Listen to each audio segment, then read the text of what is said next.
there, and hello, everybody, and welcome to the Love City Arts podcast and television show. I'm Andre in the Flow, and this week we're joined by Patrick Henry Morris. He is a singer, sound healer, teacher, and self-proclaimed friend from Austin, Texas. I saw his awesome social media posts that were filled with light and love, and of course, that's part of what we're building here in our community, and had to have him on. Thank you so much, Patrick, for being here. Thank you for having me. I'm happy to be here, Andre. This is a blast. We're going to have fun. We're going to have fun. So tell us about how you are creating this singing and sound healing in the world. Well, I have been singing for a really long time. I joined the church choir when I was 6 years old, and I sang in that until I was a teenager, at which point is when I came out, and I was shunned from that community, which was like all I had ever known.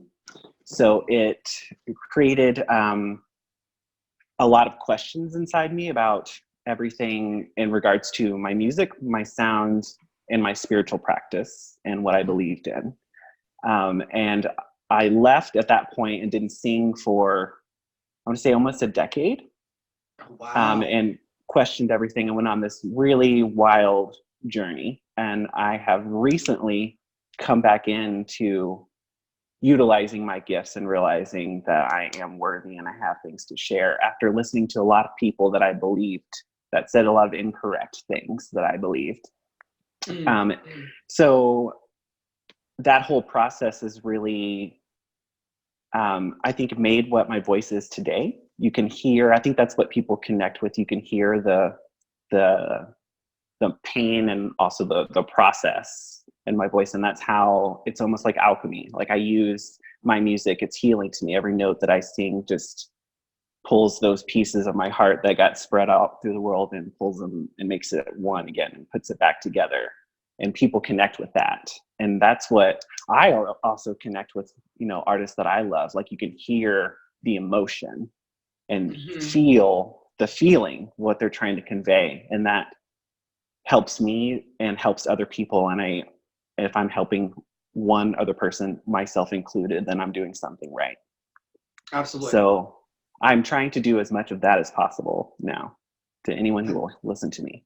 That's so cool. I didn't know about your connection with church and faith and spirituality. I mean, I have a similar story in that I felt exiled from the church when I came out as a queer person, and I felt like there was no room at the inn. Like I couldn't express in the same spaces that I wanted to express in. What has it meant for you coming home back to your gift? It's meant everything, because I really, when I left and I felt, because my church community was my family. And when I left that, I really was devastated, and I thought I wouldn't sing ever again. I stopped believing that I even had the gift. And to be able to come back around full circle and be using that again, like I'm at a point in my life, I've been through a lot, but I'm literally grateful for every breath that I can draw into it. So anytime that I'm singing, I'm in that space. I can't believe that I'm able to do it. And I'm overwhelmed with gratitude anytime that I'm able to use the gifts that I've been given. So it means the world to me.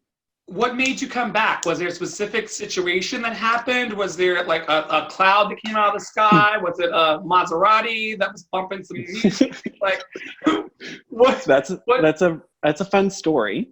Okay. I can give you like the Cliff Notes version. We're here for it. Okay, so when I left the church, I went on this spiritual journey. I was very agnostic. I was questioning everything. I didn't know if I believed in God. I didn't know what I believed. I felt very alone and lonely. But for some reason, there was always this, and I think I've always had it. I've always been a seeker, like seeking out the truth. People didn't really like me as a child because I questioned everything. I wasn't easy to just tell what to do because I was like, why? Why? Explain that to me. I've always been very inquisitive. So I started just researching all kinds of spiritual traditions. Like you name it, I've studied it. And I studied meditation and Buddhism. I have a Buddhist teacher that I study with in Austin, who I've been studying with for about 8 years. I love it.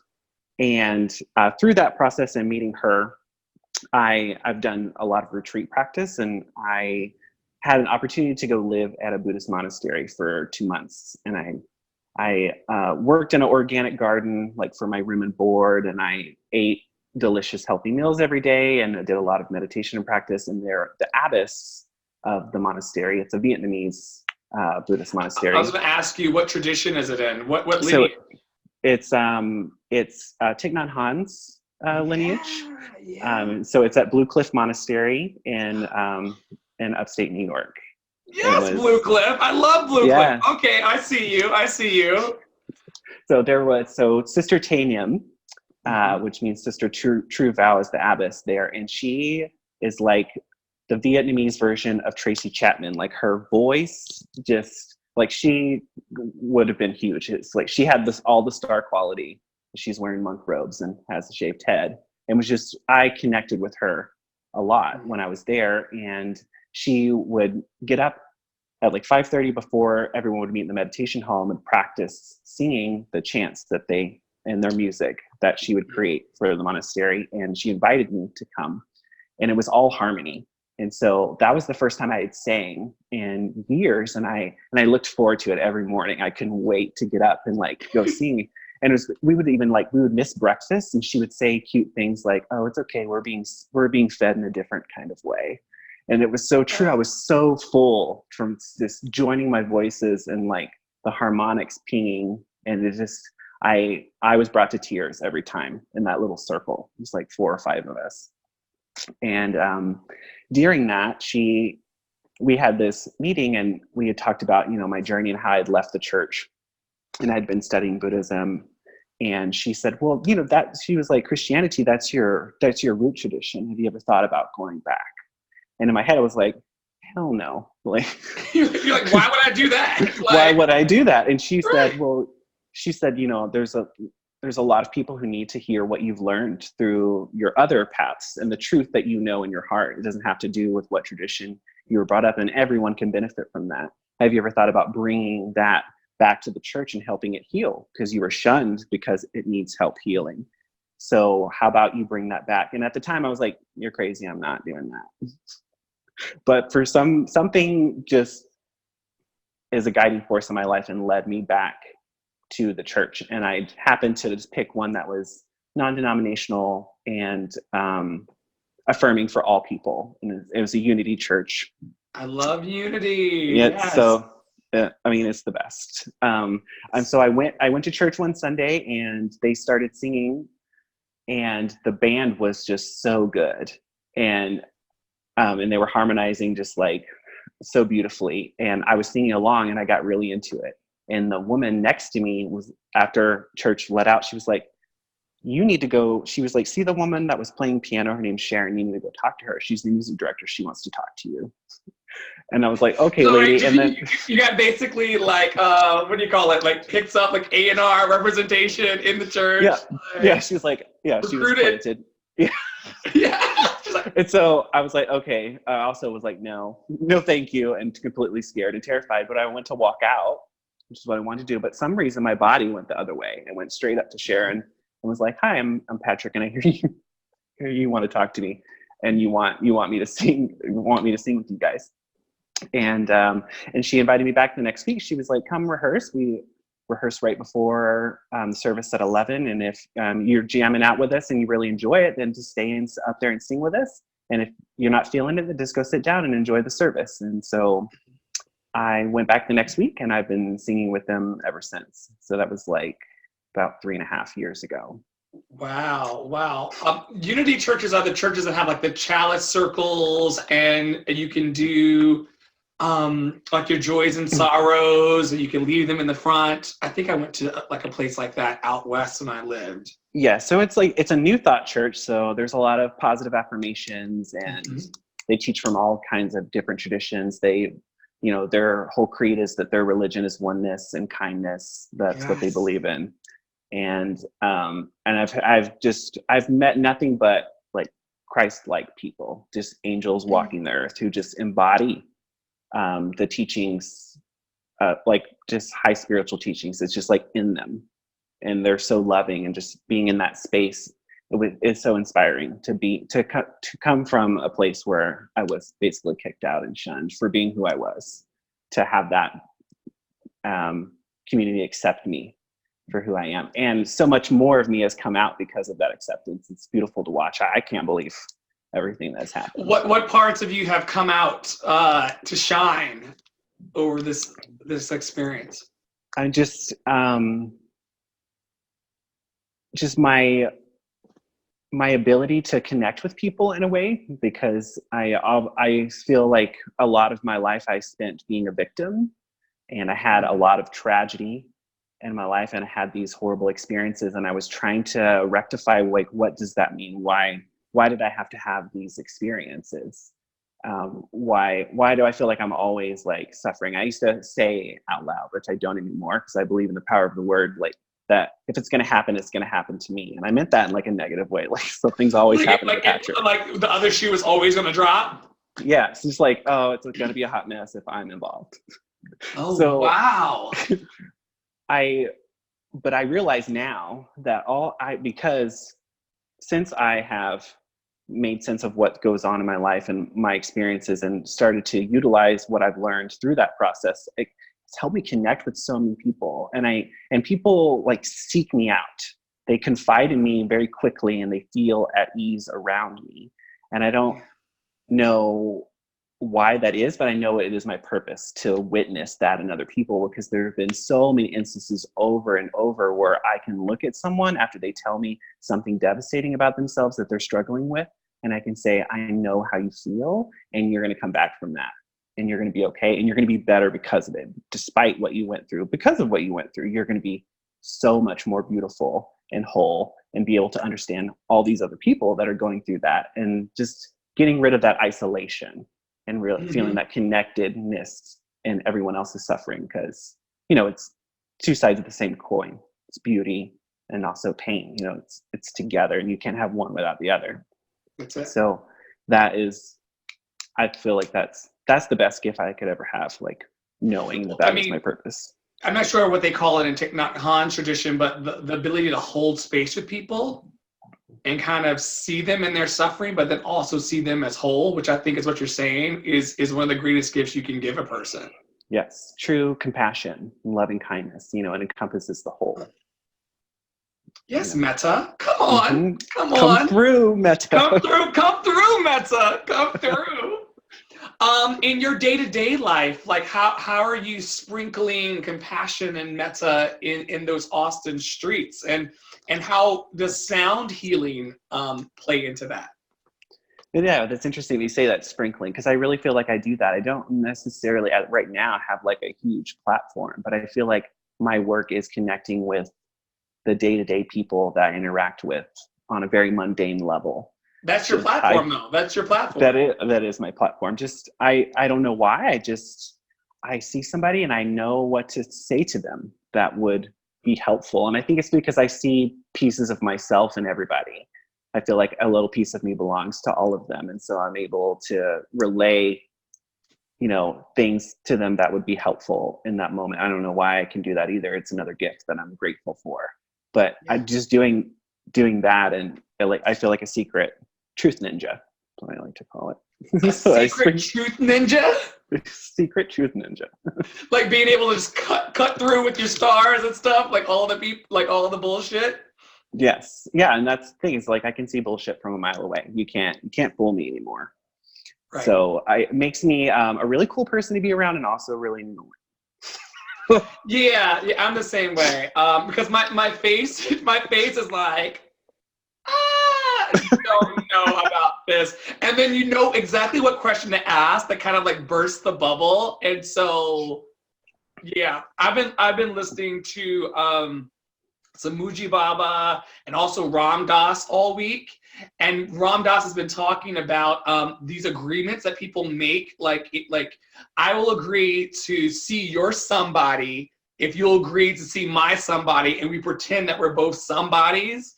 And I'm not playing any of those games anymore in life. Like, I'm not wanting to be like somebody or a special person. I just gonna want to show up just as I am, and sometimes that's good, right? And sometimes that's bad. Like, True that.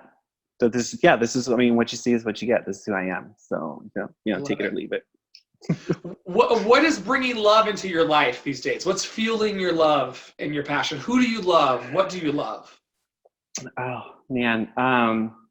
I don't have a lot of acquaintances, but I love my chosen family. I have such a good support network of friends that have just been there for me over the years and have just really lasted, that Hmm. I connect with on a very deep level and who keep me going. And so they're really my support. I don't have that same connection with my blood family, and that's okay, because that has really taught me how to rely on myself and also to rely on God and to not be codependent in ways that I have been in the past. And I love my dog. His name is Okay. Scotty. And What kind of dog is Scotty? he is, we're not really sure. He's a Schnauzer mix with something. Well, Okay. he's your quintessential rescue mutt, and he is Okay. everything to me. He's my best friend. I love So that. yeah, and so I love him, and I love I love the simple things in life. I love a good warm glass of tea, and I love singing and expressing myself in good conversations. I'm horrible at small talk. I have no interest in that. I just really Yeah. love connecting with it, with anyone. That's really what I think, that love is, that connection between two Cool. people. It's so good. I call it that thin golden cord that just flows within us all. It's great. It's great. Tell me about so beyond the story that you told us about your coming out experience with the church and in faith-based communities. Like, was there a time in your life when you were really, really, really, really down as an artist, and somehow you found a way to dig out? Well, I think that would have to be, at the time I think of that is when I was down as an artist, is when I didn't really know I was one. And that would be when You I was didn't know going that that. you were one. Yeah, I didn't know I was one. I literally just figured that out. Like, Not, when you say you just figured that out, what are you talking? Like day before yesterday? Like yeah. Well, I mean, last week? literally, I mean, I kind of know. I mean, I just accepted it probably. Like, I'm talking months, even though I've been, singing and expressing myself in that way. I Oh, just people. I didn't believe anybody when they would give me feedback, and I just kept doing it because it made me feel good. But now I know, like I used to say, maybe I love music so much. Maybe I was a musician in a former life, and yeah. I now have realized that I am one this life, and I should, and that is my calling and what I'm here to do, and to make that music. But it is a very recent development. I love it But for you. I love it for you. And who's to say that there's a timeline on when, I think that the moment that you say I am, fill in the blanks, that's when the that's universe it. starts like chasing you with it, right? And you can say that again, because since I've become intentional about sharing more, and those opportunities, they are just showing up at my doorstep. It is effortless. And I feel like that's also synonymous with the first time in my life that I've been able to let go of control and quit trying to organize all the little pieces of my life to make it pan out in the way that I see fit, because my dream and what I think of it's never my reality. That's not how life works out. And so I've wasted a lot of time trying to get all of those ducks in a row when I should just sit back and ride the wave. And it's just showing up, and it's so beautiful. Like I could cry daily how grateful I am that God has just shown up for me and blessed me in so many ways. Yeah. So good, so good. What would you say to the artist? And I think you just said it, but I want to center and zero in on the artist that's viewing and listening that feels like they can't step into their creative calling. What would you tell them, given your experiences that you've shared? I would tell them that whether they feel powerful and confident enough to be that artist and to put themselves out there doesn't change the fact that they are a beautiful creator. It doesn't, and their art is going to be expressed in the way that it's needed in the world at the time that it's needed. So if they don't feel that they're able to step out there, they should know that they have that inside them, because we all do. We all have the same potential, and that it will come out eventually. and that no matter who they are, if they're creating something, which is all of us usually, we all have a talent. Yes. Then they're doing something right, and just that whole process in itself, like, do it for yourself, you know, and then other people are going to appreciate it if you use it to heal yourself and to make yourself feel good. So if you have that talent, express it, because someone's going to appreciate it, and you're going to change someone's life because of it, and yourself, most importantly. Wow. I want to talk lastly about what it means for you. You said that you were a singer, sound healer, teacher, and friend. What does it mean for you to be a friend?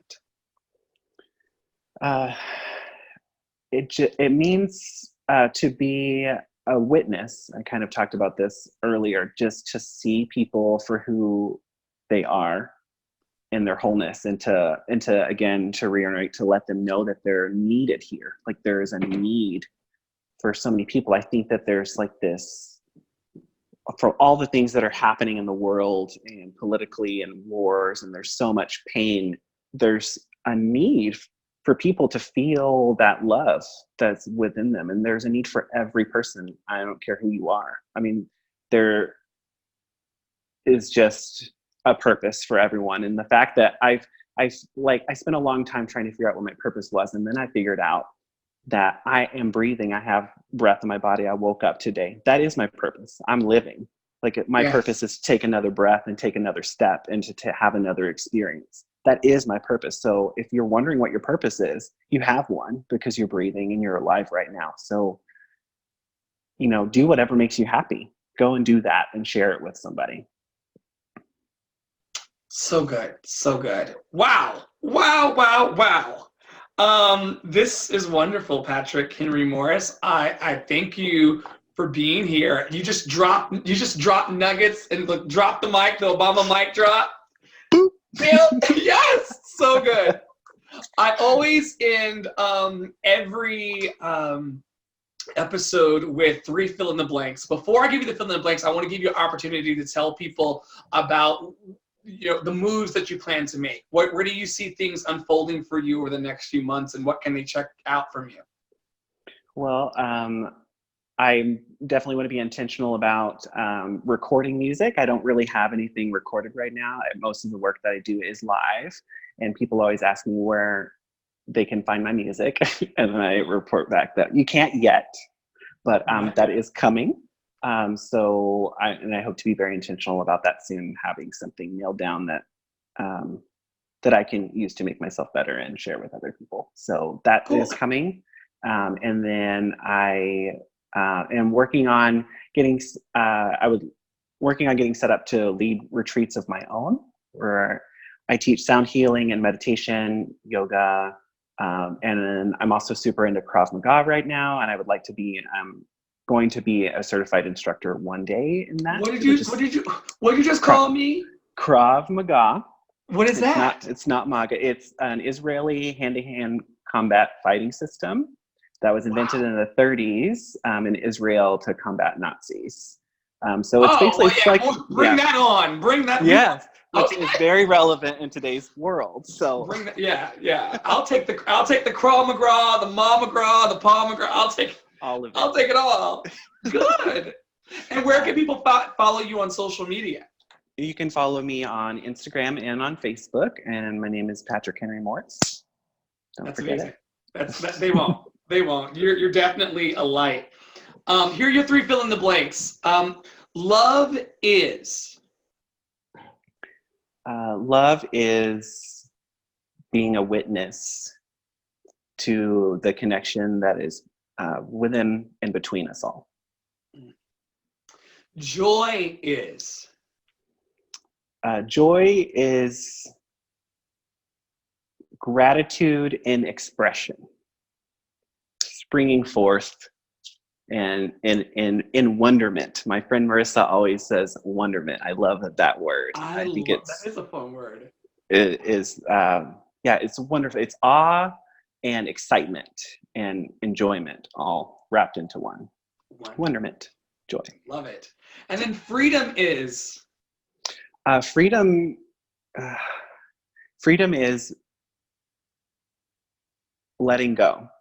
Freedom is not setting down the chains you've been carrying around for so long.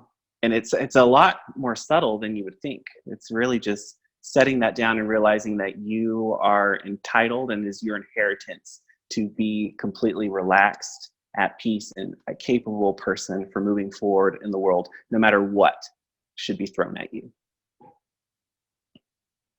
Woo! All right. Thank you so much for being our example today. My cup, as we would say in our traditions, our past traditions, my cup runneth over. Runneth over. I was just singing a song about that this morning. It's so good, so good. I'm very grateful that you've been here. Thank you for having me, Andre. I really had a great time. Thank you. Thank you.